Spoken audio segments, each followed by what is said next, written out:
सरस्वती नमस्तुभ्यं वरदे कामरूपिणी विद्यारम्भं करिष्यामि सिद्धिर्भवतु मे सदा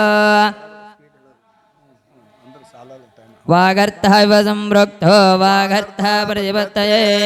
जगदत्पितरो वन्दे पार्वती परमेश्वरो हरः ॐ ब्रह्मणस्पदे त्वमस्य यन्ताः सूक्तस्य बोधितनयं जजिन्वाः विश्वं तद्भद्रं यदवन्ति देवाः बृहद्वदेमविदते सुवीराः सयीगस्सद्धेभिः सखिभिः सुजद्भिः हरः ॐ शिव शिव शम्भोराज्ञाय प्रवर्धमानस्य अद्य ब्रह्मणो द्वितीयपरादे श्वेतवरः कल्पे वैवस्तुतमन्वन्धरे कलियुगे प्रथमपादे जम्बोद्वीपे भरतवर्षे भरतखण्डे मेरो दक्षिणदिग्भागे श्रीशैलस्य पश्चिमः प्रदेशे कर्णाटकदेशे व्यावहारिक चान्द्रमानेन शालेवाहनचके प्रभवादे षष्ठे संवत्सराणामध्ये श्रीमण्डृप शालेवाहनचके 1948 परभावनाम संवत्सरे वर्षऋतु शुभश्रावणमासे शुक्लपक्षे शुभसोमवासरे पंचमीतिथौ चित्तमहानक्षत्रे शुभयोगे भवनामकरणे एवं गुणविशेषणविशिष्टायाम् अस्यां शिवतिथौ श्रीमद्वीरशैव मतवात्सल्य सद्भक्त सुशील संपन्नरादन्तः श्री विश्वाराध्याय महास्वामी नामधेयस्य कायक वाचक मानसिक ज्ञात अज्ञात सकल कंटक दोष निवारणार्थं पुत्र पौत्र धन धान्य संपत् अभिवृद्ध्यर्थं क्षेम स्थैर्य धैर्य विजय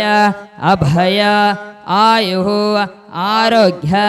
सकलैश्वर्य अभिवृद्ध्यर्थं धर्म अर्थ काम्य मोक्ष चतुर्विध फलपुरुषार्थ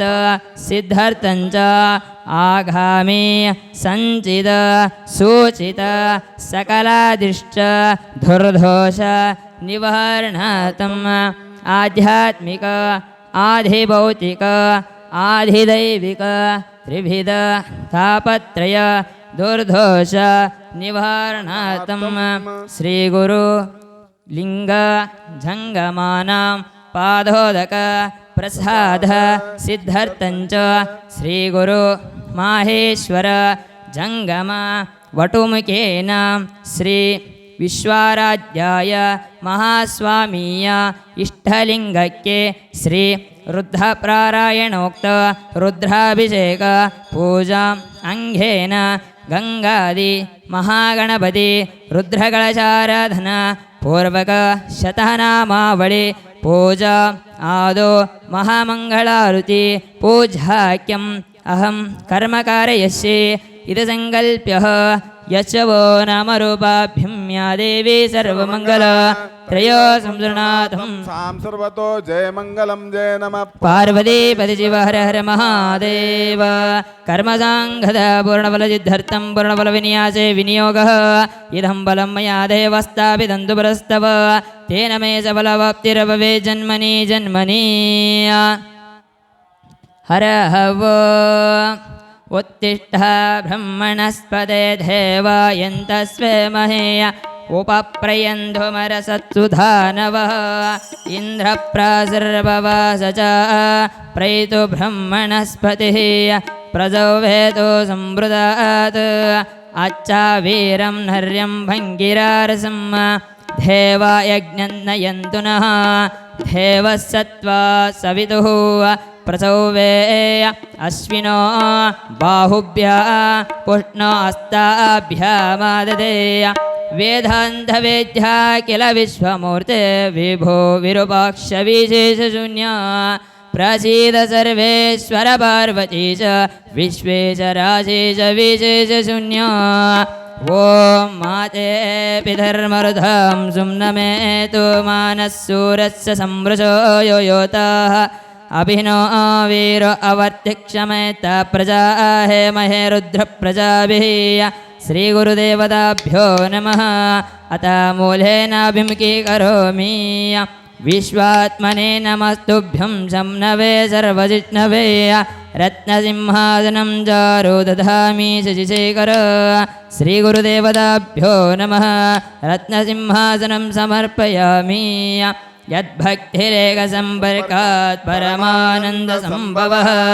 तस्मै ते चरणाभ्याय पाद्यं शुद्धाय कल्पये श्रीगुरुदेवताभ्यो नमः पाद्यं समर्पयामि मूलमन्त्रेण शुद्धोदकेन स्नापयामि तापत्रयहरं दिव्यं परमानन्दलक्षणं तापत्र विनुर्मुक्ते तवाक्यं कल्पयाम्यहं श्रीगुरुदेवताभ्यो नमः अर्घ्यं समर्पयामि मूलमन्त्रेण शुद्धोदकेन स्नापयामि वेदानां विवेधाय देवानां देवतात्मने आचमनीं कल्पयामि शां शुद्धानां शुद्धिहेतवे श्रीगुरुदेवताभ्यो नमः आचमनीं समर्पयामि मूलमन्त्रेण शुद्धोदकेन स्नापयामि सर्वकालुष्यहीनाय परिपूर्णसुखात्मने मधुपर्कं महादेव कल्पयामि प्रसीद मे श्रीगुरुदेवताभ्यो नमः मधुपर्कं समर्पयामि आप्यायस्व समेतु ते विश्वतः सोमरुष्ण्यं भव वाजस्य सङ्गतेय श्रीगुरुदेवताभ्यो नमः गोक्षीरेण स्नापयामि ईशानमन्त्रेण शुद्धोदकेन स्नापयामि दधिक्राणो अकारशं वृष्णो रस्वस्य वाजिनः सुरभिनो मकाकरात्मन आयिघुंजेधारिजद श्रीगुरुदेवताभ्यो नमः गोदघ्ना स्नापयामि तत्पुरुषमन्त्रेण शुद्धोदकेन स्नापयामि शुक्रमसि ज्योतिरसि तेजोजसि देवो वस्तवितोत्पुना त्वतित्रेण पवित्रेण वसो सूर्यस्य रश्मिभिः श्रीगुरुदेवताभ्यो नमः गोकृतेन स्नापयामि अघोरमन्त्रेण शुद्धोदकेन स्नापयामि मधुवातारुतायते मधुक्षरन्ति सिन्धवः माध्वीन सन्दोषधिः मधुनक्त्वा मुदोषजो मधुमत्वातिवं व्रजः मधोधौरस्य न पिता मधुमानो वनस्पतिर्मधुमा अस्तु सूर्यः माधिर्गावो भवन्तु नः श्रीगुरुदेवताभ्यो नमः मधुना स्नापयामि वामदेवमन्त्रेण शुद्धोदकेन स्नापयामि साधुपवस्य दिव्याय जन्मने स्वादु इन्द्राय सह वेतुनान्वे स्वाधुमित्राय वरुणाय वायवे बृहस्पते मधुमा अदाभ्यः श्रीगुरुदेवताभ्यो नमः शर्करोदकेन स्नापयामि सद्योजातमन्त्रेण शुद्धोदकेन स्नापयामि प्रकाव्यामुजने वबृहाणो देवो देवानां धनिमा विभक्तेय महिर्वसुजिबन्धो पावकपधावरावो अभ्येतिरेवन्न श्रीगुरुदेवताभ्यो नमः कदलीफलरसेन स्नापयामि मूलमन्त्रेण शुद्धोदकेन स्नापयामि त्र्यम्बकं यजामहे सुगन्धिं पुष्टिवर्धनम् ऊर्वारुकमिव बन्धनामूर्त्योर्मक्षीयमामृतात् श्रीगुरुदेवताभ्यो नमः ऊर्वारुकमेन स्नापयामि मूलमन्त्रेण शुद्धोदकेन स्नापयामि आपो वा इदमासंसलीलमेव स प्रजापतिरेकः पुष्कलसरणे समभवत् तस्यां धर्मनसि कामः समवर्तत इदगुं सृजयमिति श्रीगुरुदेवताभ्यो नमः नारिकेलरसेन स्नापयामि मूलमन्त्रेण शुद्धोदकेन स्नापयामि पवित्रं ते विददं ब्रह्मणस्पदे प्रभुर्गात्राणि पर्येषि विश्वतः अतत्मनुर्नाथधामो अश्नुते सुधा च इद्वहन्त तस्तमाशत श्रीगुरुदेवताभ्यो नमः आम्लोदकेन स्नापयामि मूलमन्त्रेण शुद्धोदकेन स्नापयामि अत श्रीरुद्राध्यायः अत श्रीरुद्राध्यायेन महाभिषेकः अस्य श्रीरुद्रस्य प्रश्नस्य अनुष्टुप् अघोररुचिः सङ्घर्षणमूर्धि स्वरूपो योऽसावादित्यः परमपुरुषस्य एष रुद्रो देवता एकागायत्री छन्दः त्रिस्तोनुस्तुभस्त्रिस्तः पङ्कय सप्तानुष्टुभोद्भे जगत्यो श्रीपरमेष्ठी रुचिः श्री परमेश्वर पित्यर्थे शतः रुद्रीय जपा अभिषेके च विनियोगः अग्निहोत्रात्मनि अंगुष्ठाभ्यां नमः दर्शपूर्णमासात्मने दर्जिनीभ्यां नमः चातुर्मासात्मने मध्यमाभ्यां नमः निरोढपजबन्धात्मने अनामिकाभ्यां नमः ज्योतिष्ठमात्मने कनिष्ठकाभ्यां नमः सर्वकरत्वात्मने करदलकरकुष्ठाभ्यां नमः अग्निहोत्रात्मने हृदयाय नमः दर्शपूर्णमासात्मने शिरसे स्वाहा चातुर्मासात्मने जिकाये वजड निरूढवजबन्धात्मने कवचाय हुं ज्योतिष्ठोमात्मने नेत्रत्रयाय वजड सर्वकरत्वात्मनि अस्थाय पट्ट ॐ भूर्भुवस्वरोमिति दिग्बन्धः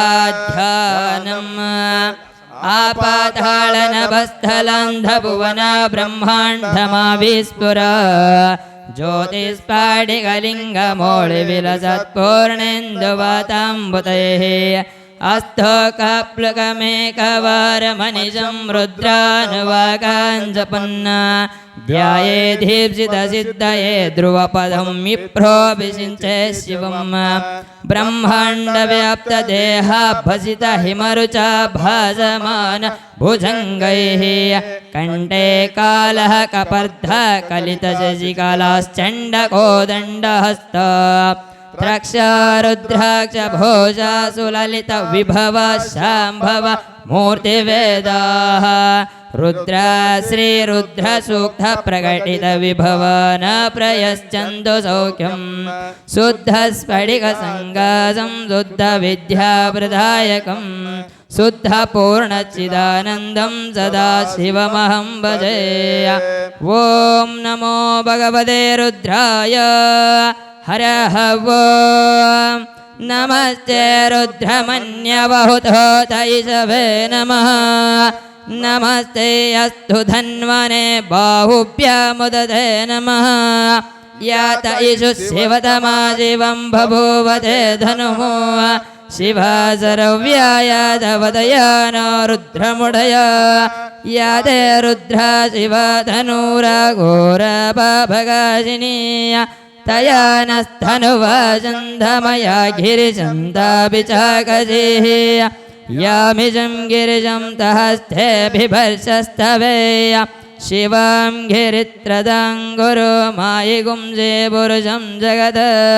शिवेन वचसा त्वा गिरिशाच्च वधामसि यथा नः सर्वमिज्जगदयक्ष्मगुं सुमना अजद अध्यवो जदति वक्ता प्रथमो दैवोऽभिषक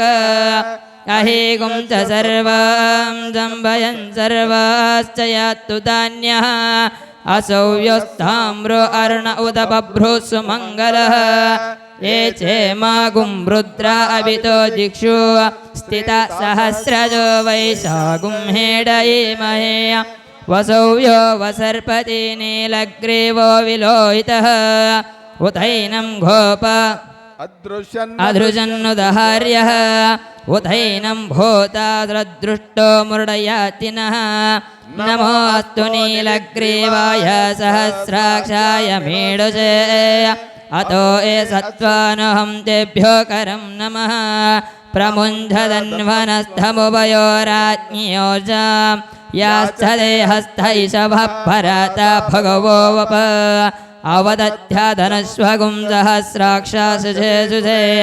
निशिर्य शल्यानामुखः शिवो नः सुमनावभ विज्झं धनुक्कवर्धिनो विजल्यो भर्णवगुम् उत अनेजन्नस्ते च वाभुरस्य निसङ्गतिः या देहेतिर्मिडुष्टमाहस्ते बभूवते धनुः तया अस्मान् विश्वतक्ष्वामयक्ष्मया परिग्भुज नमस्ते अस्तायुधाय नातताय दृष्णवे मुपाभ्यामुदते नमो बाहुभ्यां दवदन्मने परिधे दन्वनो हेति रक्ष्मान् ऋणक्तु विश्वतः अतो या इषुदिस्तवारे अस्मन्निदेहितम् ॐ जम्भवे नमः नमस्ते अस्तु भगवन् विश्वेश्वराय महादेवाय त्र्यम्बकाय त्रिपरान्तकाय त्रिगाग्निकालाय कालाग्निरुद्राय नीलकण्ठाय मृत्युञ्जयाय सर्वेश्वराय सदाशिवाय शङ्कराय श्रीमन्महादेवाय नमः अथ चमकाद्यायः ॐ अग्ना विष्णो सजोधदेमा वर्धन्तु वां गिरः दुम्नैर्वाजभिराघतं वाजस्थ मे प्रसवस्थ मे प्रयतिश्च मे प्रचितिश्च मे द्वीतिश्च मे क्रतश्च मे स्वरश्च मे श्लोकश्च मे श्रावश्च मे सृष्टिश्च मे ज्योतिश्च मे सुवश्च मे प्राणश्च मे पाणश्च मे व्याणश्च मे सुश्च मे चित्तं च माधीतं च मे वाक्ष मे मनुश्च मे चक्षुश्च मे श्रोत्रं च मे धक्षश्च मे बलं च मा ओजश्च मे सहश्च मा आयुश्च मे जरा च मा आत्मा च मे तनुश्च मे शर्म च मे वर्म च मे अंगाणि च मे स्थाणि च मे परोघुंसि च मे शरीराणि च मे इति प्रथमोऽध्यायः। श्री जगद्गुरु पंचाचार्य महाराज की जय। श्री गुरु मलेन्द्र शिवाचार्य महाराज की जय। विश्वाराध्य मलेन्द्र शिवाचार्य महाराज की जय। शांतवीर मलेन्द्र शिवाचार्य महाराज की जय। श्री गुरु विश्वाराध्याय मलेन्द्र शिवाचार्य महाराज की जय। हर हवो सद्यो जातं प्रबध्यामि सद्यो जाताय वै नमो नमः। भवे भवे नाति भवे भवस्ममान् भवोद्भवाय नमः। ॐ मम देवाय नमो ज्येष्ठाय नमः श्रेष्ठाय नमो रुद्राय नमः कालाय नमो कलविकर्णाय नमो बलविकर्णाय नमो भलाय नमो भलप्रमतनाय नमः। सर्वभूतधमनाय नमो मनोन्मनाय नमः। ॐ श्रीमघोरेभ्यो तघोरेभ्यो घोरघोरतरेभ्यः सर्वेभ्यो सर्वेभ्यो नमस्ते अस्तु रुद्ररूपेभ्यः। तत्पुरुषाय विद्महे महादेवाय धीमहि तन्नो रुद्र प्रचोदयात्। ईशानः सर्वविद्यानाम् ईश्वरः सर्वभूतानां ब्रह्माधिपति ब्रह्मणो अस्तो सदा शिवो इति शिवपञ्चब्रह्ममन्त्रेण शुद्धोदकेन स्नापयामि। हर हवो नमो हिरण्यबाहवे सेनाने दिशाञ्झपतये नमो नमो रोक्षेभ्यो हरिकेशेभ्यः पशूनां वधये नमो नमः सत्पिञ्जराय त्रिशीमते पथीनां वधये नमो नमो बभ्रुजाय विव्याधिने अन्नानां वधये नमो नमो हरिकेशायोपवीतिने पुट्टानां वधये नमो नमो भवत्सहेतै जगदां वधये नमो नमो रुद्राय तथा विने क्षेत्राणां वधये नमो नमः सूताय हन्त्याय वनानां पदये नमो नमो रोहिताय स्तपदये रोक्षाणां पदये नमो नमो मन्त्रिणे वाणिजाय कक्षाणां पदये नमो नमो भुवन्दये वारिवस्रुताय औषधीनां पदये नमो नम उच्चैर्घोषाय क्रन्दयते पतीनां पदये नमो नम कृत्तवीताय धावते सत्त्वानां पदये नमः हरः ॐ ज्येष्ठं च आधिपत्यं च मे मन्युश्च मे भामश्च मे मश्च मे अम्भश्च मे झेमा च मे महिमा च मे वरिमा च मे प्रतिमा च मे वस्मा च मे द्राकुव्याश्च मे रुद्धं च मे रुद्धिश्च मे सत्यं च मे सद्धा च मे जगं च मे धनं च मे वसश्च मे त्रितश्च मे क्रीडा च मे मोदश्च मे जातं च मे जनिष्यमाणं च मे सूक्तं च मे द्रुकुदं च मे वित्तं च मे भेदं च मे भूतं च मे भविष्यश्च मे सुगं च मे सुपदं च मा रुद्धं च मा रुद्धिश्च मे क्लुप्तं च मे क्लुप्तिश्च मे मतिश्च मे सुमतिश्च मे इति द्वितीयोऽनुवाकः जगद्गुरु पंचाचार्य महाराज की जय श्री गुरु मणेन्द्र शिवाचार्य महाराज की जय श्री गुरु शांतवीश्वर मणेन्द्र शिवाचार्य महाराज की जय श्री विश्वाराध्य मणेन्द्र मण शिवाचार्य महाराज की जय हर वो नमः सहमानाय निर्व्याधिना आव्याधिनीनां पदये नमो नमः ककुभाय निषङ्गिणे स्थेनानां पदये नमो नमो निषङ्गिणा इषुधिमते तस्कै विद्यन्तेभ्यश्च वो नमो नमो उगाणाभ्यः सृगंहतेभ्यश्च वो नमो नमो गुरुस्तेभ्यो गुरुस्तपदेभ्यश्च वो नमो नमोर्वातेभ्यो अर्वातपदेभ्यश्च वो नमो नमो गणेभ्यो गणपतिभ्यश्च वो नमो नमो विरूपेभ्यो विश्वरूपेभ्यश्च वो नमो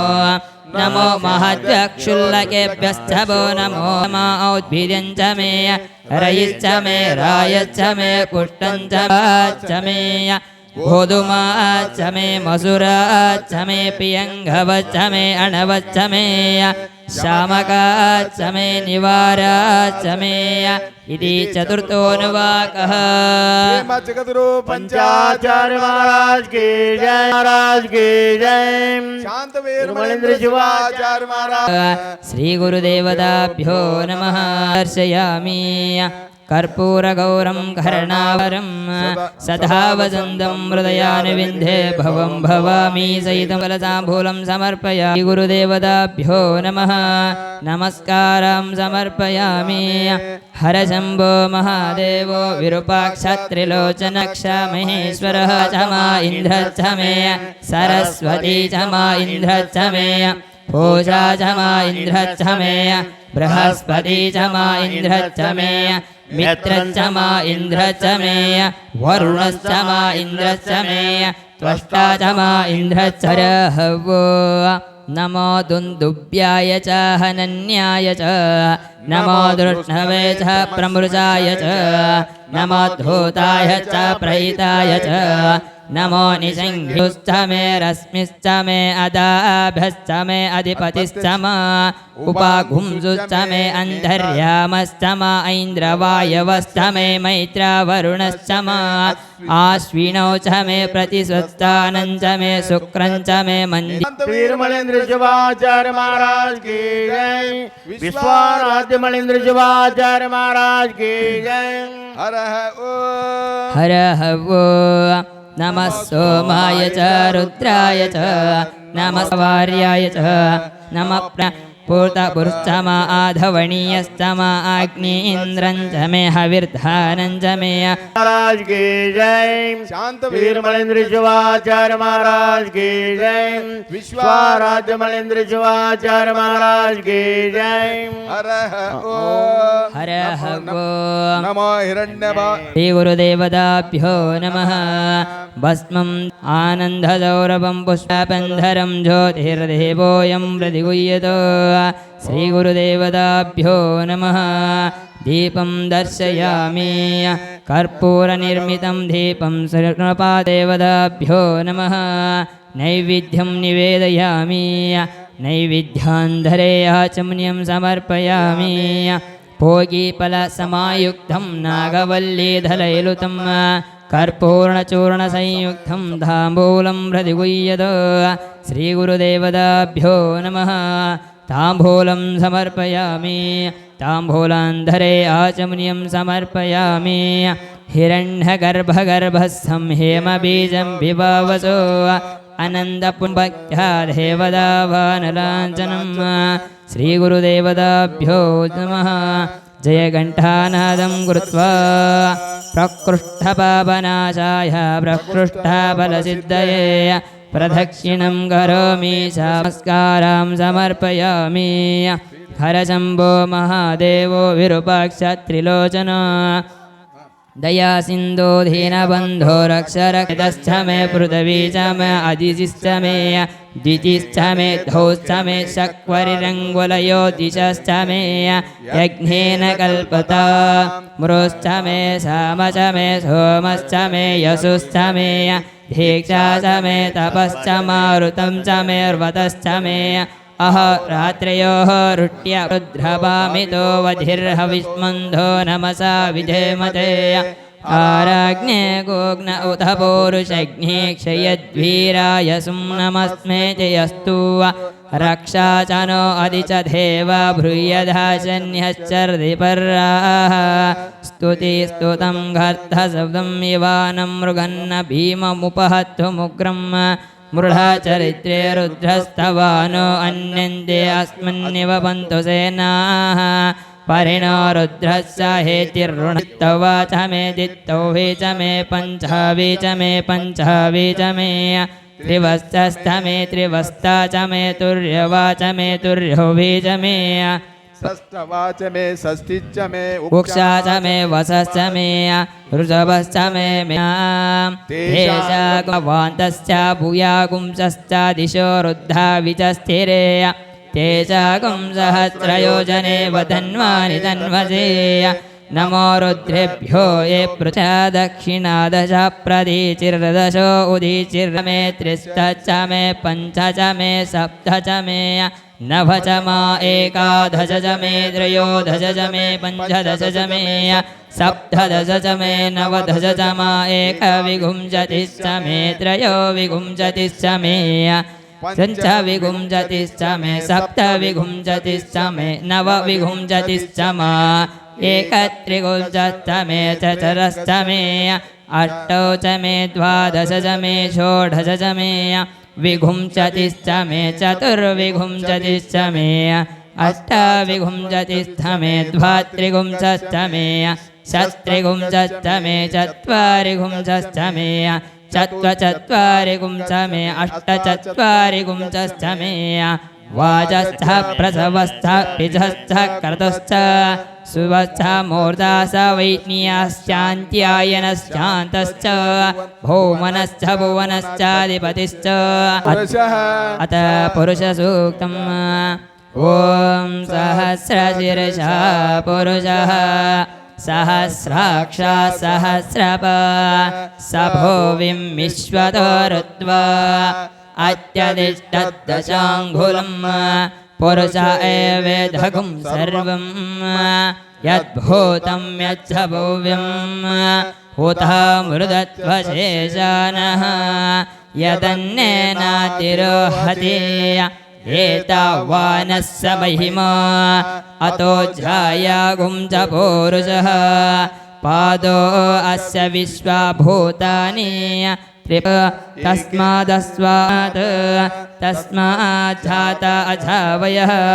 यत्पुरुषं यददुः करेण यज्ञमयजन्त देवाः तानि धर्माणि प्रथमान्यासन् तेहनाकं महिमान च चन्द्रे यत्त्वपूर्वे साध्या सन्ति देवाः अभूतं सम्भूतं पृथवे रसास्य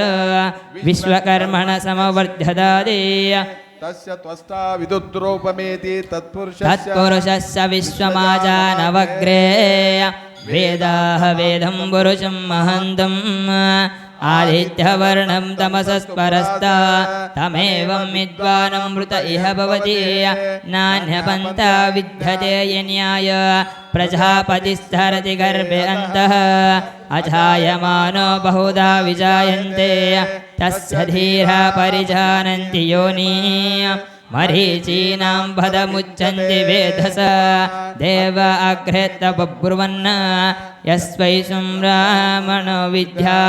तस्य देव असन्वसे हीसते लक्ष्मीश्च पत्न्यो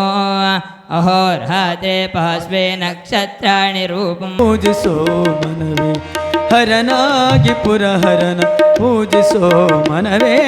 ಶಿವ ಶಿವ ಶಿವ ಶಿವ ಶಿವ ಶಿವ ಶಿವ ಶಿವ ಶಿವ ಶಿವ ಎಂದೊಮ್ಮೆ ಶಿವನಾಗಿ ಶಿವನ ಪೂಜಿಸೋ ಮನವೇ ಶಿವನಾಗಿ ಶಿವನ ಪೂಜಿಸೋ ಮನವೇ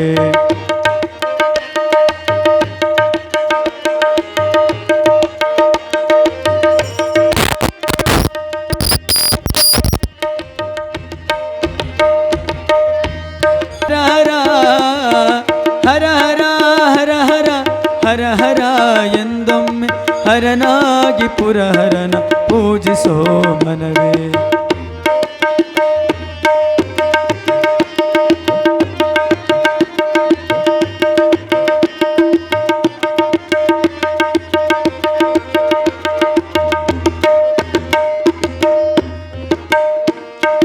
ಲಿಂಗವೇ ಲಿಂಗವೇ ಲಿಂಗವೇ ಎಂದೊಮ್ಮೆ